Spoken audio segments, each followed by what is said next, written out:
serio os habéis quedado? ¿Qué dijo Dana y te molestó tanto? No. Ah, vale.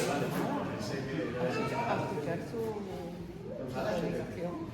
¿Te enfadaste? No. ¿Por qué te vas a enfadar, no? No me voy a enfadar. No tienes motivo, ¿verdad que no? No. Es más, tienes motivos para estar contento, ¿a que sí? Dinos un motivo para estar contento. Por estar aquí, muy bien. Claro. Por estar aquí, ¿por qué? A ver, ¿qué te encuentras tú aquí cuando llegas? Encuentro tus hermanos, dos pastores que me enseñan mucho. Hala. Y en plan perfecto. Ya te veo. Dice que está en plan pelotero. Ya te veo, ya. Pues si veis cómo me trata de aquí para afuera. Bueno, pero te amo igual, ¿eh? Sí, Gloria a Dios. Bienvenidos a la casa del Señor. Estamos felices de veros a todos un domingo más y de compartir no solo la palabra, sino la comunión, la familia de la fe y tantas cosas buenas que solo el Señor sabe añadir a su casa. Así que un gozo estar aquí otra vez. Bueno, pues sí, los hermanos están trabajando mucho para dejar una cafetería ahí bonita, así que hoy salimos rápido, pero el próximo domingo te invitamos a que te quedes, que disfrutes, que tengas ahí comunión, que invites a una persona y le digas, mira, tengo una cafetería muy bonita. Ahí lo van a sentar. Bueno, habéis visto un avance, pero todavía no se ha terminado, pero para la gloria de Dios, el próximo domingo sí que estaremos ahí inaugurando eso de una forma. Hasta ahora lo que habéis visto, ¿qué tal? ¿Qué os parece cómo va quedando eso? ¿Sí? Guapísimo. ¿Alguien de que habló Pepe? ¿Alguien que habló por allí? Es como tú también. Muy bien, gloria a Dios. Vamos a pedir a Dios que tome la palabra. Amén. Vamos a pedir a Dios que sea el que pueda guiarnos. Padre, te damos gracias porque esta mañana tú estás con nosotros, Señor. Porque tú, Jesús, eres el motivo que tenemos para vivir confiadamente, Dios. Llegaste a nuestra vida, Señor, y nos transformaste. Nos hiciste personas nuevas, Señor. Quizás todavía no somos lo que tendríamos que ser, Señor, pero estamos caminando hacia ese propósito, Padre.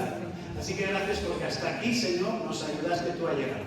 Y en esta mañana te pedimos que puedas hablar, Señor, por tu palabra. Que todo lo que sea de un hombre quede fuera, pero que todo lo que tú quieras que hoy se escuche aquí venga a través de tu Espíritu Santo a cada corazón.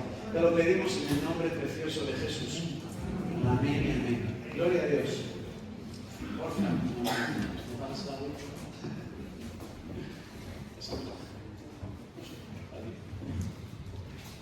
Quiero compartir con vosotros, ¿tienes por ahí algo? ¿Tienes por ahí algo también? Sí. Quiero compartir con vosotros un poco una historia de alguien que seguro que conocéis o que habéis leído muchas veces, que era el rey de Ezequías. Y quizás si tuviera que, como he puesto ahí, poner un título a esta palabra, le hubiera dicho, le digo, haz tu parte y Dios hará la suya. ¿Sí? ¿Tú crees que si tú cumples como cristiano, Dios va a cumplir como Dios? ¿Qué opinas? Uy, os he hecho dudar. Si os he hecho dudar con eso, volvemos todos a metamorfosis, ¿eh? Yo creo que si yo hago mi parte como cristiano, en mi vida, yo creo que también en mi vida Dios va a hacer la suya. ¿Tú estás de acuerdo con eso? Aleluya.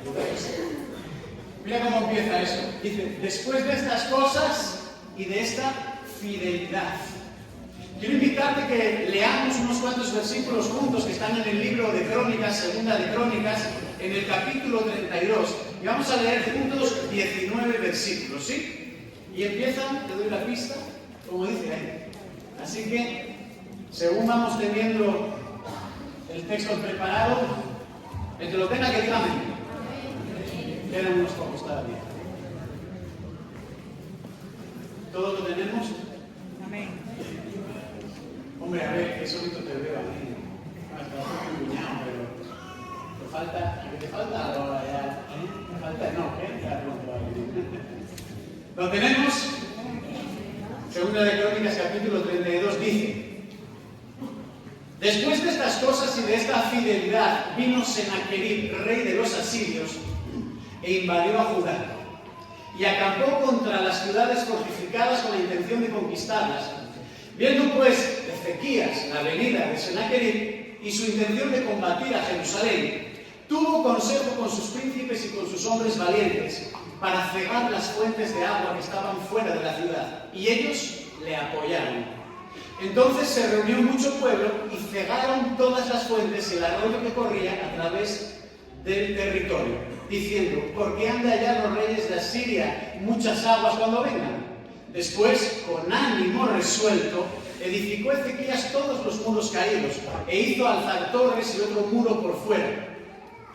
Fortificó además a Milo en la ciudad de David y los hizo reunir en la plaza de la puerta de la ciudad, y habló al corazón de ellos, diciendo: esforzaos y animaos, no temáis, ni tengáis miedo del rey de Asiria, ni de toda la multitud que con él viene, porque más hay con nosotros que con él. Con él está el brazo de carne, mas con nosotros está Jehová, nuestro Dios, para ayudarnos y pelear nuestras batallas. Y el pueblo tuvo confianza en las palabras de Ezequías, rey de Judá. Después de esto, Sennacherib, rey de los asirios, mientras sitiaba a Laquis con todas sus fuerzas, envió sus siervos a Jerusalén para decir a Ezequías, rey de Judá, y a todos los de Judá que estaban en Jerusalén: así ha dicho Sennacherib, rey de los asirios: ¿en quién confiáis vosotros al resistir el sitio en Jerusalén? No os engaña Ezequías para entregaros a muerte, a hambre y a sed, al decir: Jehová nuestro Dios nos librará de la mano del rey de Asiria. ¿No es Ezequías el mismo que ha quitado los lugares altos y sus altares, y ha dicho a Judá y a Jerusalén: delante de este solo altar adoraréis, y sobre él quemaréis incienso? ¿No habéis sabido lo que yo y mis padres hemos hecho a todos los pueblos de la tierra? ¿Pudieron los dioses de las naciones de esas tierras librar su tierra de mi mano? ¿Qué Dios hubo de entre todos los dioses de aquellas naciones que destruyeron mis padres que pudiese salvar a su pueblo de mis manos? ¿Cómo podrá vuestro Dios libraros de mi mano? Ahora pues, no os engañe Ezequías, ni os persuada de ese modo, ni le creáis, que si ningún Dios de todas aquellas naciones y reinos pudo librar a su pueblo de mis manos y de las manos de mis padres, cuánto menos vuestro Dios os podrá librar de mi mano. Y otras cosas más hablaron sus siervos contra Jehová Dios y contra su siervo Ezequías. Además de esto, escribió cartas en que blasfemaba contra Jehová, el Dios de Israel, y hablaba contra él diciendo: como los dioses de las naciones, de los países, no pudieron librar a su pueblo de mis manos, tampoco el Dios de Ezequías librará al suyo de mis manos. Y clamaron a gran voz en judaico, es decir, en su propia lengua, al pueblo de Jerusalén que estaba sobre los muros para espantarles y atemorizarles, a fin de tomar la ciudad. Y hablaron contra el Dios de Jerusalén, como contra los dioses de los pueblos de la tierra, que son obra de manos de hombres. Vaya pelea que se estaba armando ahí. Vaya batalla que se estaba armando ahí. Ahora vamos a poner todo esto un poco en contexto. Hemos visto que ahí estaba ya el problema. Alguien sitiando una ciudad para tomarla. Y en aquellos tiempos, bueno, recién hemos tenido imágenes de cómo todavía se toman lugares, pero en aquellos tiempos era a las bravas. Llego y me impongo. O gano o pierdo. Pero siempre había muerte. Siempre había desolación, siempre había sangre corriendo. Entonces esto era lo que estaban enfrentando en ese momento en Jerusalén. El capítulo se sitúa precisamente en el reinado de ese rey de Ezequías, cuando Judá es amenazada por ese imperio asirio que trataba de tomar la ciudad. Y eso era una crisis que humanamente para Ezequías era imposible de resolver. Absolutamente imposible de resolver. Pero una de las cosas que hace Ezequías es ponerse de acuerdo con un tal Isaías, no sé si te suena ese nombre, eran contemporáneos. Se pone de acuerdo con ese hombre y, habiendo hecho todo lo que podían hacer, que ahora vamos a ver, su última opción y la más perfecta de todas, la jugada maestra, era que juntos buscaron a Dios. Eso fue lo mejor que hicieron. Ahora, Ezequías tuvo el éxito y el respaldo de Dios. ¿Por qué crees? Porque vamos a ir viendo estas cosas. Te estoy haciendo mucho spoiler. Ya te he dicho que Ezequías ganó la batalla. Pero como no es una película, ¿verdad, Roberto? Como no es una película, podemos hacerlo aquí. Es que tenemos aquí a Roberto, el director de la película, que estuvimos grabando con él. ¿Os acordáis de él? De su esposa.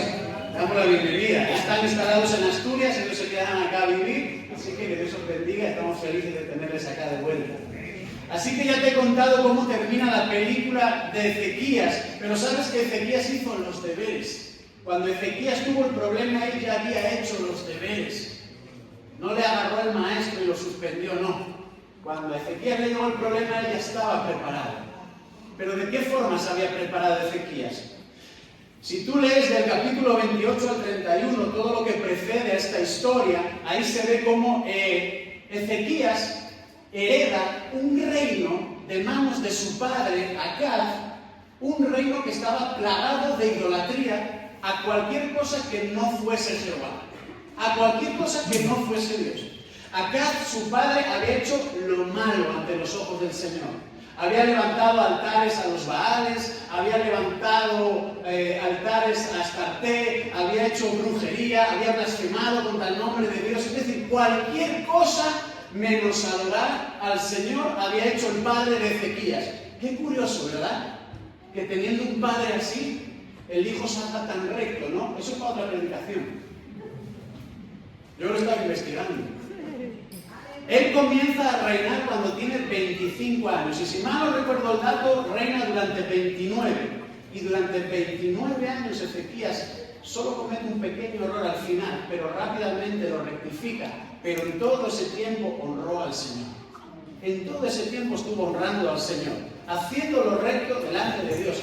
Entre otras cosas, lo que está haciendo Ezequías en ese momento cuando este rey llega allí, él ya había restaurado a Jerusalén.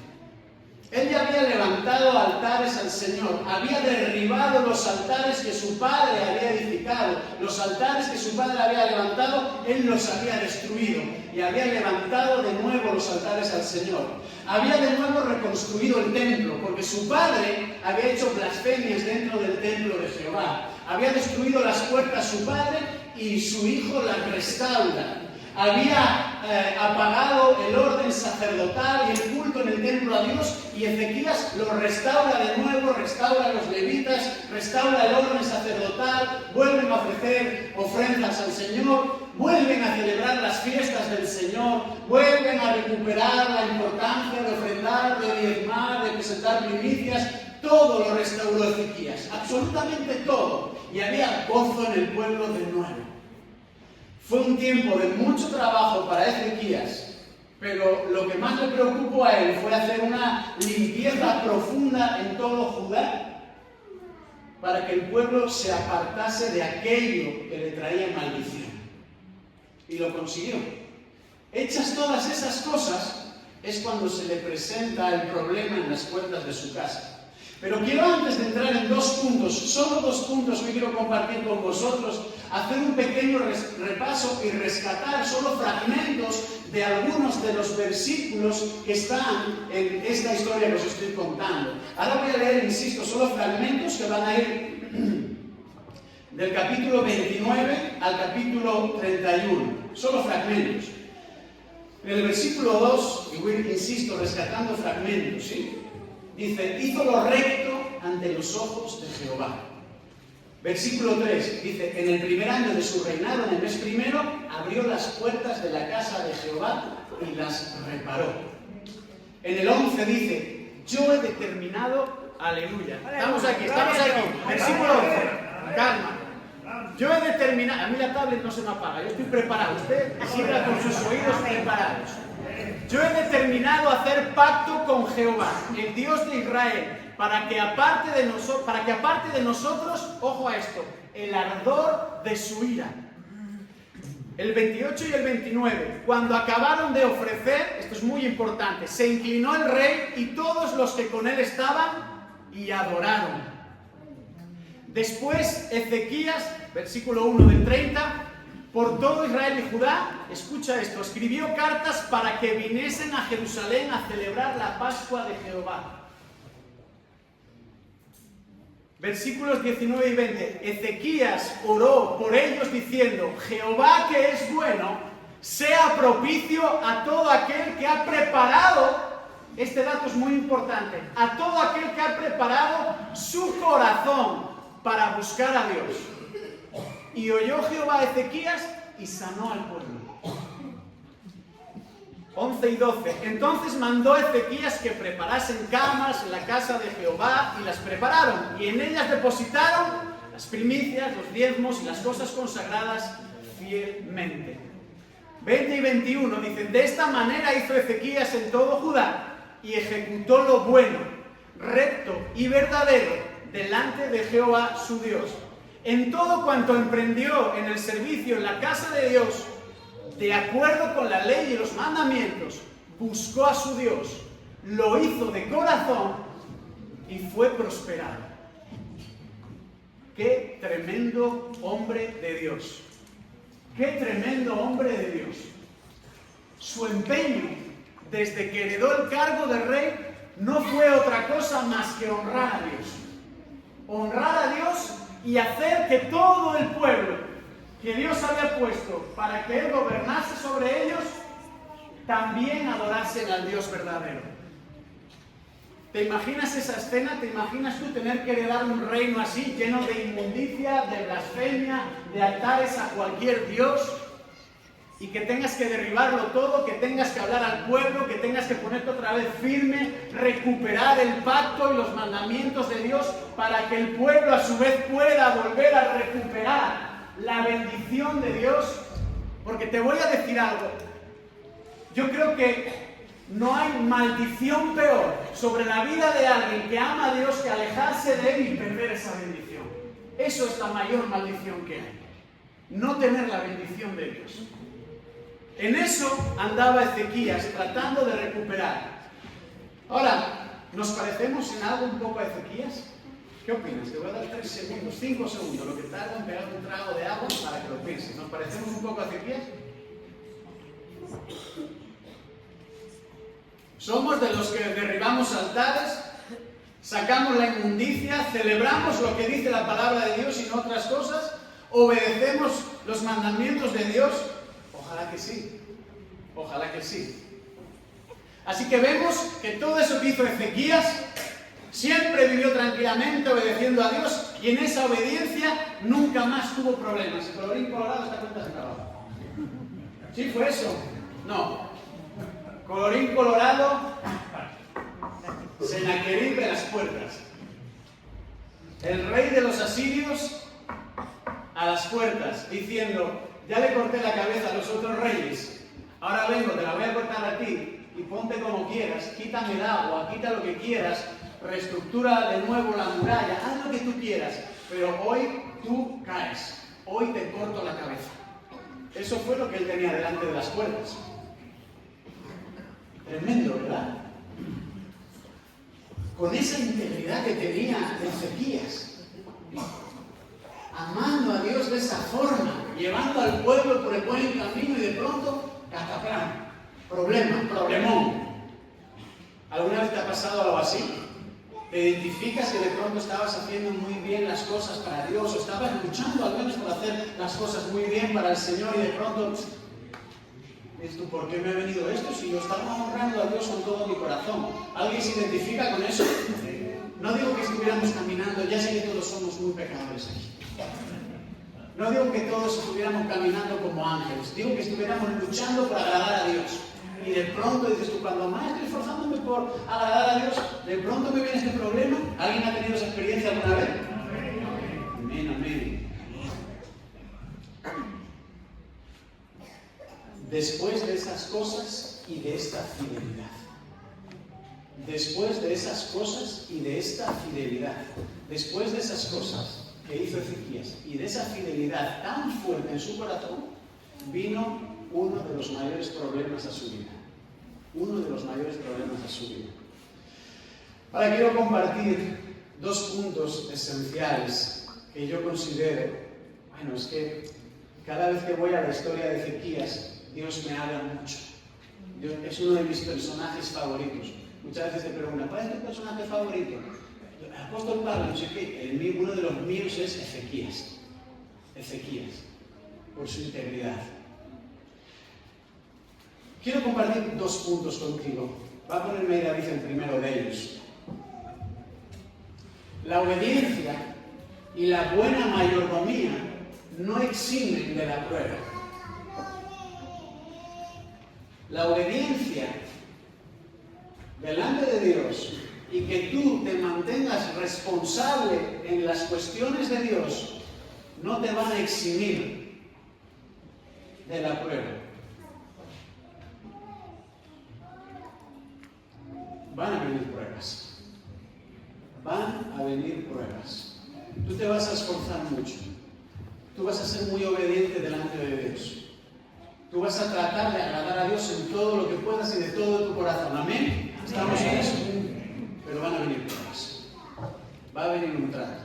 Va a venir un proceso. Siempre pasa.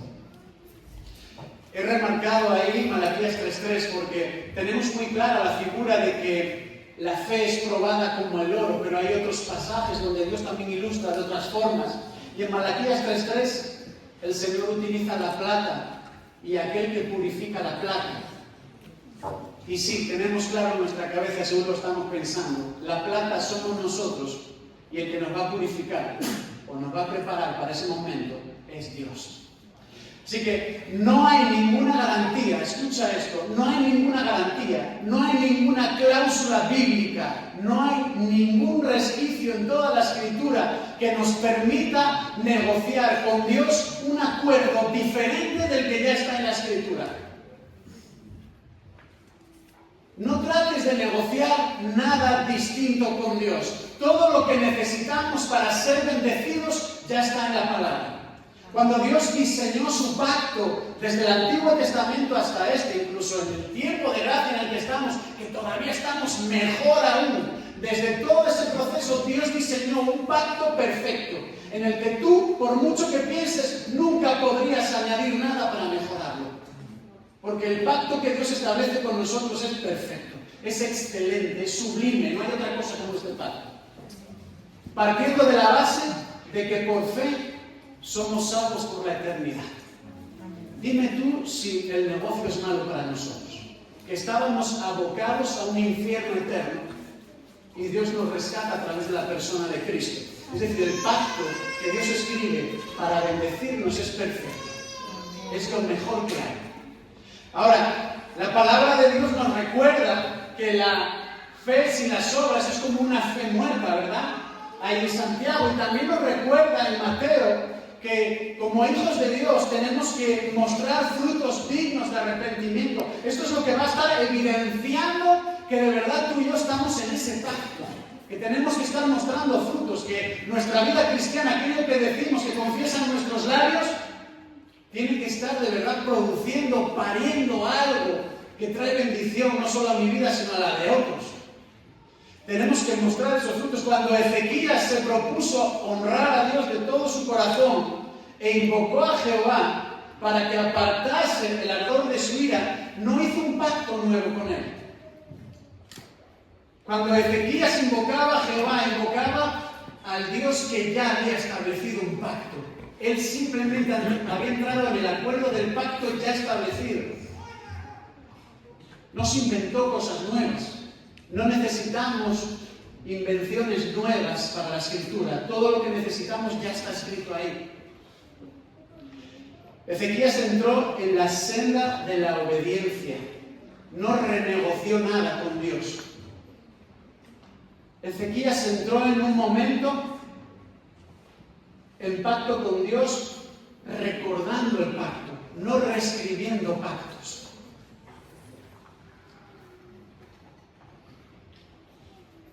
Mira, una de las cosas que más Dios está deseando es que tú y yo seamos una imagen viva de Él.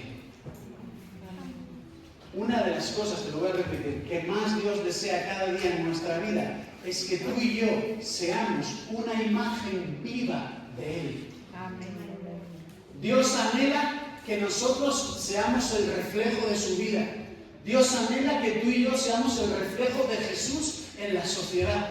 Dios anhela que tú y yo seamos el reflejo de la bondad del Padre, de todos los atributos de Dios.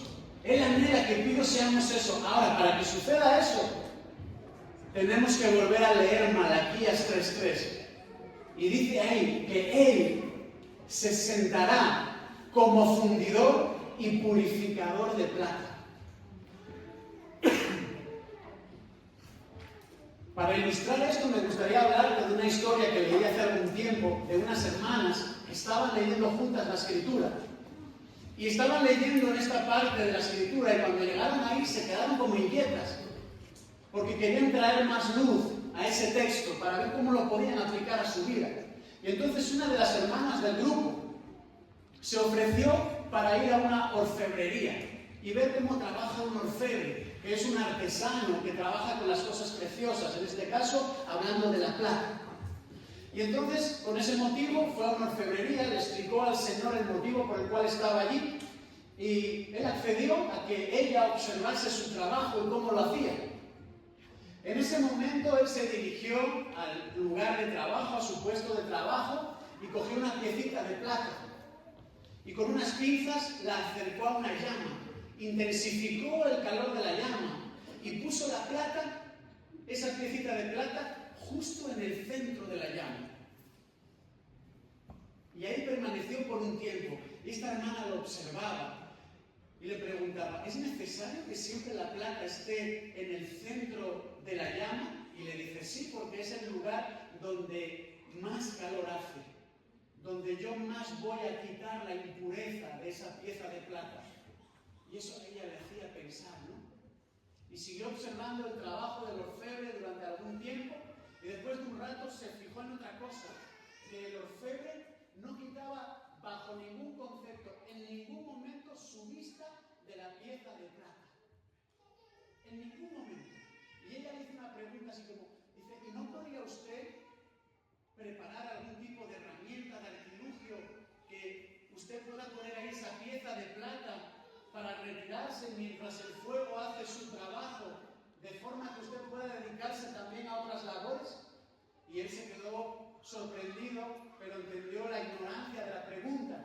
Dice, bajo ningún concepto. Dice, yo tengo que estar continuamente fijándome en la pieza de plata. Y después de unos segundos de pensar, esa hermana le dice, ¿y por qué es tan necesario que usted esté mirando continuamente la pieza de plata? Dice, porque tengo que realizar un trabajo perfecto. Y entonces la hermana tenía muchas más dudas, pero llegó a la pregunta que le hizo entender todo.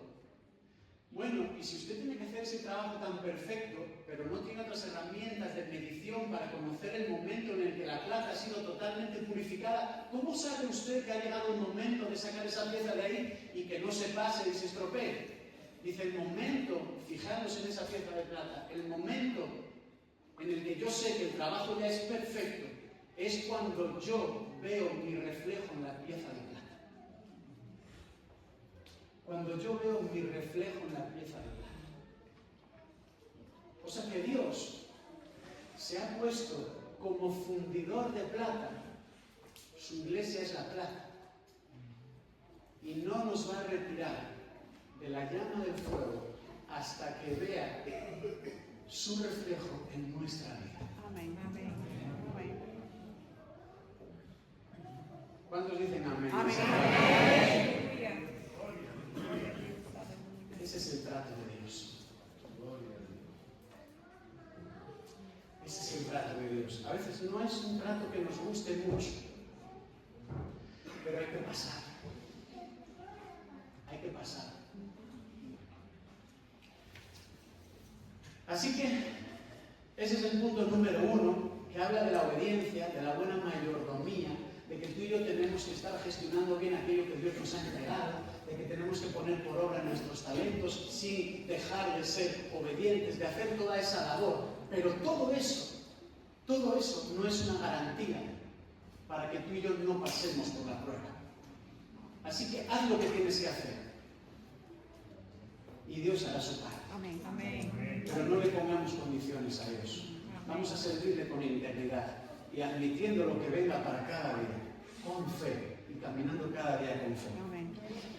Y el punto número 2 es, me voy a poner ahí, haz tu parte, rodéate de gente leal y Dios hará su parte. Haz tu parte. Ahora te están diciendo, a ver quién es leal aquí. Todos son leales. Todos somos buenos y todos somos malos. Tenemos momentos, ¿no? Dice la palabra, voy a rescatar ahora un texto de los que acabamos de leer, del versículo 20, que el rey Ezequías y el profeta Isaías, hijo de Amós, oraron por esto y clamaron al cielo. Ahora, en este punto, el rey Ezequías ya había hecho todo cuanto podía hacer. El rey Ezequías ya, todo lo que podía haberse ocurrido para hacer en estrategia militar, para defender a Jerusalén y que no fuese tomada, todo lo que humanamente podía hacer, lo hizo. Estableció estrategias, animó al pueblo, les recordó quién era su Dios, iba con ellos, que su Dios no era cualquier cosa, que era el Dios de todos los dioses. Es decir, que se comportó como se tenía que comportar, no perdió su identidad en ningún momento, a pesar de que tenía una espada al cuello. A pesar de que tenía una espada al cuello, Ezequías se mantuvo íntegro hasta el último instante en ese momento. Pero hay 3 cosas que me llamaron mucho la atención en los versículos 3 al 6 de este capítulo 32 que hemos leído. Y los tengo aquí como resumidos, ¿no? Con mis palabras. Dice que uno, en el versículo 3, cegó las fuentes de agua. Edificó los muros caídos con ánimo resuelto, en el versículo 5.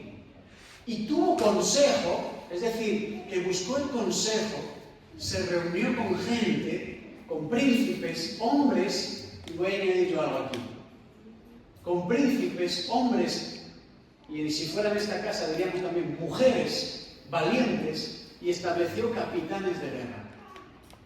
O sea, él sabía lo que tenía que hacer, y sabía de quién dependía, pero sabía que el pueblo tenía que estar unido y que había gente que era importante para hacer esa labor. Y la necesitaba. Necesitaba a las personas importantes en aquel momento para poder hacer lo que Dios le estaba pidiendo que hiciera. Mira, fue muy estratégico y muy astuto. Una de las primeras cosas que hace es decirle al pueblo, oye, que vienen de muy lejos, que vienen con caballos, que probablemente, no es como ahora las guerras, probablemente vienen justitos de recursos de agua. ¿Qué vamos a hacer? ¿Le vamos a abrir el caño para que beban y estén tranquilos, se hidraten y nos corten mejor la cabeza? No. Vamos a coger agua para nosotros y vamos a cegarles los pozos. Si tienen sed y si tienen que tomar este lugar, que lo tomen, que nos maten, pero que lo hagan sedientos, que desfallezcan de sed. No se lo vamos a poner fácil. Otra de las cosas que hizo fue observar qué partes de la muralla estaban debilitadas o caídas, porque eso era una brecha, por ahí se podía colar fácil el enemigo. Entonces, con ánimo resuelto, anima al pueblo, anima a los principales y reconstruye las partes más dañadas de la muralla. ¿Sí? Entonces por ahí ya no podían entrar tampoco, al menos no tan fácil.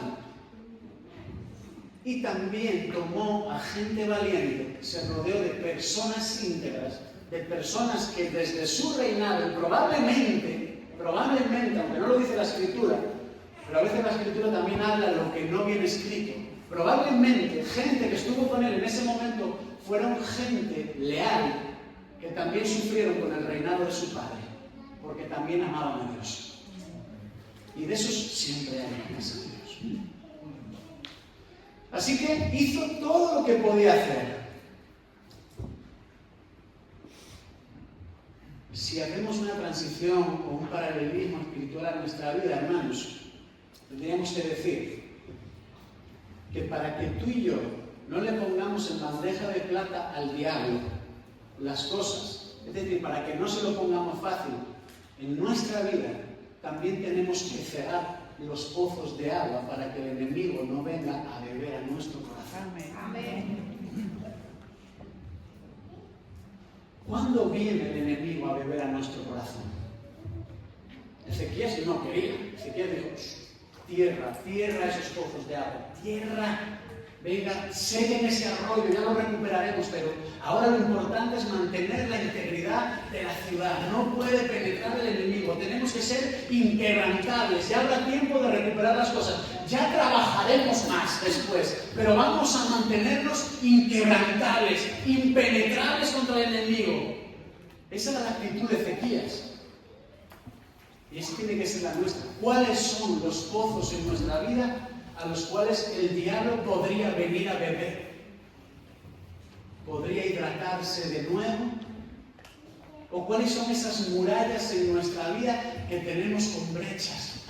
Que sabemos que por ahí a veces entra y sale el diablo como le da la gana. Porque tú sabes para qué vino el diablo. Todos recordamos el Evangelio de Juan en el capítulo 10, ¿verdad? ¿Para qué vino? Para robar, para matar y para destruir. Voy a decir una burrada ahora, pero sé que me van a entender. Ese bebé que está ahí, el diablo quiere robárselo, matarlo y destruirlo. Pero no va a pasar. No va a pasar. No puede ser. Porque lo que sí me dice el versículo es que Jesús vino para que tengan vida y vida en abundancia. Pero la intención del diablo es esa. Ahora, ¿cuáles son los pozos de agua en tu vida donde el diablo viene a nutrirse y a beber? Y te mantiene aquí en una condición espiritual pobre. Y te mantiene en una condición espiritual débil. Y te mantiene en una condición espiritual en la que tú fácilmente caes en la tentación y pecas. ¿Cuáles son? Cada uno tenemos de esos pozos en nuestra vida. Pero lo que nos está enseñando aquí la Escritura es que, bueno, quizá los pozos tienen que existir, pero lo que no tenemos que permitir es que el diablo venga a sentarse a una mesa de demonios con nosotros para que nosotros le pongamos fácil a él las cosas.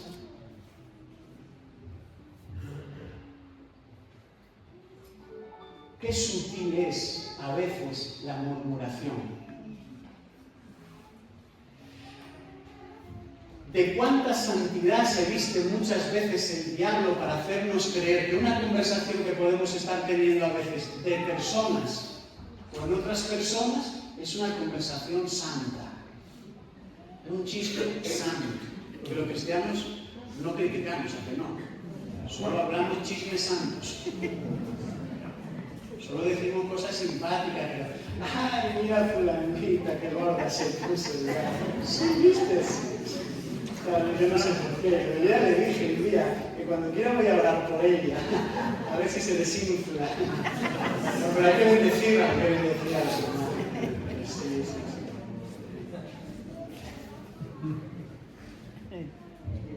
Tantas cosas que pasamos como que fuera una cosa que no tiene importancia, pero al final, si no estamos edificando, estamos permitiendo al diablo que venga a beber. ¿Cuántas veces quizás hemos hecho leña del árbol caído? En lugar de levantarlo, animarlo, restaurarlo, bendecirlo. Pero en lugar de eso hemos dejado que el muro de nuestra Jerusalén personal permaneciese con una brecha. Y entonces, cuando he visto al hermano pasar necesidad, pues lo he dejado. ¿Qué tal, hermano? Estoy fatal. Tengo un problema en casa. No te preocupes, voy a hablar por ti. No, involúcrate. Ayúdale a restaurar los muros caídos de Jerusalén a tu hermano. Ayúdale.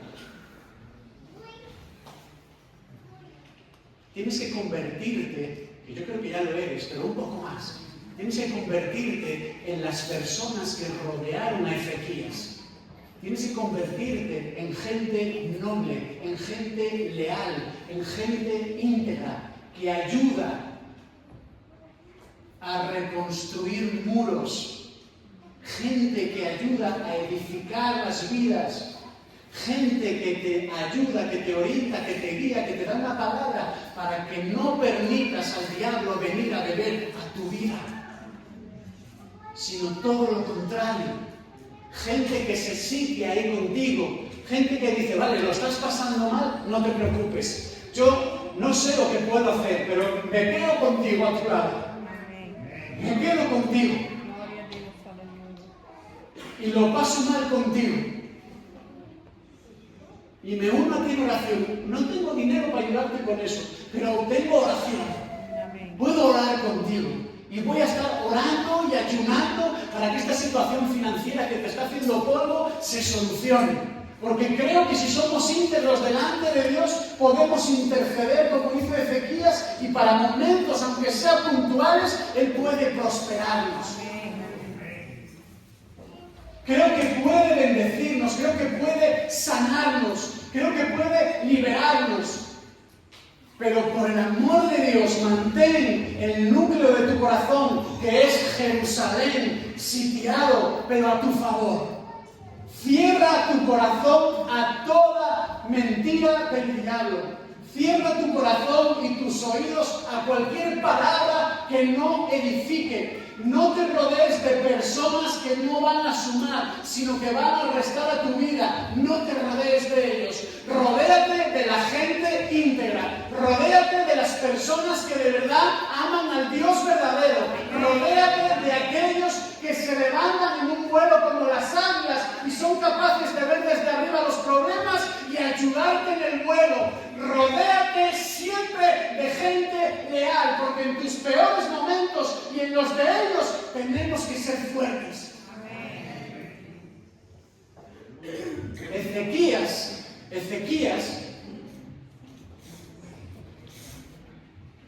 se juntó con Isaías. Y con esto estoy terminando ya.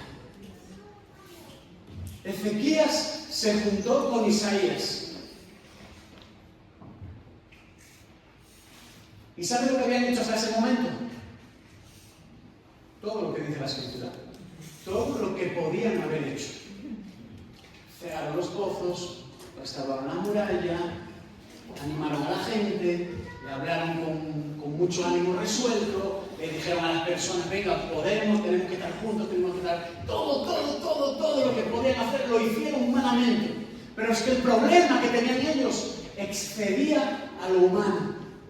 El problema que ellos tenían excedía a lo humano. Entonces, cuando las cosas exceden a lo humano, ¿qué nos queda, hermanos? Cuando las cosas exceden a los problemas humanos, solo nos queda un refugio, solo nos queda un consuelo, solo nos queda un ayudador, solo nos queda el Salvador de nuestra alma. Y ellos se juntaron y dijeron, oye, Isaías, mamá mía, vaya ayudando que se buscó Ezequías, ¡Wow! Yo creo que hay Isaías aquí. Yo creo que hay Isaías en esta casa. Y creo que hay Ezequías también en esta casa. Yo lo creo. Y los puedo ver. Y si tú no los puedes ver, tienes un problema. Porque no estás logrando ver a tus hermanos como Dios los ve. Amén. Dice que se juntaron. Lo quiero leer literal para que no se me vaya eso.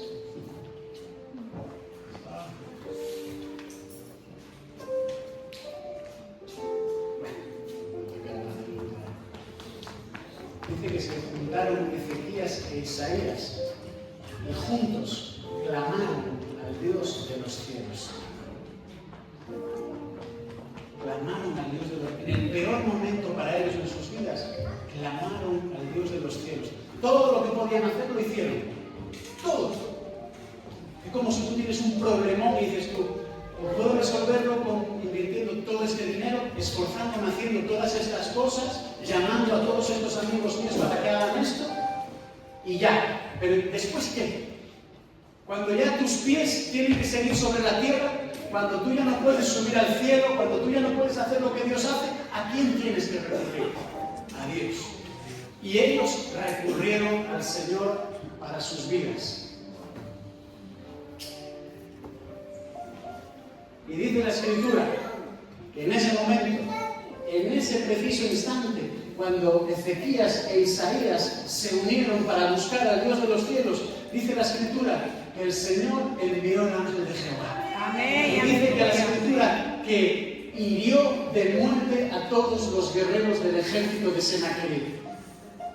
Y Jerusalén fue librada del sitio de la mano de aquel rey. De hecho, dice la Escritura que aquel rey tuvo que huir por el camino donde había venido. ¿Y sabe lo que le pasó? Que era tan malo, que había sembrado tanta porquería, que cuando llegó a su lugar de origen, sus hijos le estuvieron esperando y lo mataron. Pero a eso no nos importa. Nos importa Ezequías y nos importa Isaías y lo que ellos hicieron. Y lo que ellos hicieron fue unirse y buscar al Dios de los cielos. Amén. Hicieron lo que tenían que hacer. Y Dios hizo lo que tenía que hacer.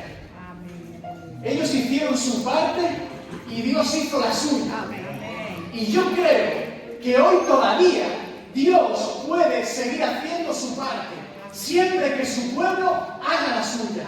Amén. Y creo que hay personas aquí, como acabo de decir, que son Ezequías, y que son Isaías, y que son María Magdalena, y que son Pablo, y que son Timoteo, y que son Gedeones, y que son todas esas personas. Lo que pasa es que en este tiempo nos tocó con otros nombres, y ya no se escribe la palabra de Dios, porque eso ya estaba finalizado. Pero si Dios, yo creo que escribiera un capítulo extra de la palabra de Dios hoy, muchos de los nombres de los que estáis aquí estaría escrito ahí. Pero todavía no lo hemos creído del todo. Pero estamos en el camino. Y yo quiero tener la fe que tenía Ezequías e Isaías. Y quiero que cuando venga el peor momento de mi vida, cuando Dios me trate como se trata la plata,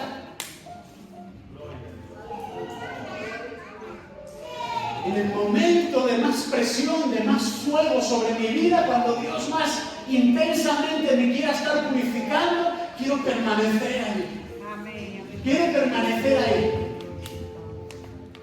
Y quiero que de pronto me sorprenda Isaías de la casa de agua viva y diga: no podemos hacer otra cosa, pastor, pero podemos clamar juntos al Dios de los cielos. O quiero que de pronto entre en donde yo estoy uno de los apóstoles de esta casa y me diga: mira, pastor, no tenemos plata ni oro, pero tenemos esto para dártelo. Vamos a orar por milagros. Vamos a orar por lo que solo el Dios de los cielos es capaz de hacer en nuestra vida. Y yo creo que hay muchos de esos aquí hoy. Y quiero orar. Quiero orar para que ese ánimo y ese espíritu de Dios que vino sobre la vida de Ezequías venga sobre nosotros en esta mañana. Y venga ya su obra. Y venga y nos transforme. Y venga y nos llene del Espíritu Santo. Y venga que cuando venga el diablo a beber de nuestras aguas, no solo le ceguemos los pozos, sino que le demos una buena patada en el hocico y nunca más vuelva. Que seamos de aquellos que resisten al diablo para que éste huya de nosotros. Que seamos de aquellos que de verdad tienen fe como un grano de mostaza para decirle a aquel monte que se eche en el mar y sea echado. Que seamos de aquellos que cuando Jesús estaba predicando en aquella casa rompieron un techo y bajaron a su amigo porque sabían que aunque su amigo estaba mal en ese momento, ellos tenían fe y sabían delante de qué Dios lo estaban llevando, del que lo podía sanar, libertar, restaurar y hasta resucitar si hubiera muerto en aquel momento. Que seamos de aquellos amigos, de aquellos que edifican el reino y que se hacen tan amigos de Jesús que hasta si un día quizá los sorprende la muerte, el toque del Maestro los vuelva a despertar. Que seamos de esos. Yo quiero ser de esos.